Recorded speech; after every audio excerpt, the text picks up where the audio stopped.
ఆయన పక్కన కూర్చొని ఆయన జర్నీ అంతా చూస్తుంటే చాలా హ్యాపీగా అనిపించింది అన్న. మోర్ దెన్ ఈ సినిమాలు ఈ పక్క మీ జర్నీ ఆడ పక్కన కూర్చొని ఆయన పక్కన కూర్చొని ఆయన జర్నీ ఇదంతా చూస్తుంటే ఆయన సినిమాలు చిన్నప్పుడు అంటే అన్నీ మేము చూసి 2008 అండి మెమరబుల్ ఇయర్ ఫర్ అన్న అల్లరి నరేష్ అన్న, గమ్యం cinema, Bommana brothers, Chandana sisters, blade Babji, Siddhu from Srikakulam and many నాకు తెలిసి బిగ్గెస్ట్ హిట్స్ అన్నీ ఆ ఇయర్లోనే పడ్డాయి.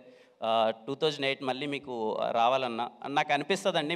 ఐ మేబీ రాంగ్, ఇలా నేను చెప్పచ్చో లేదో.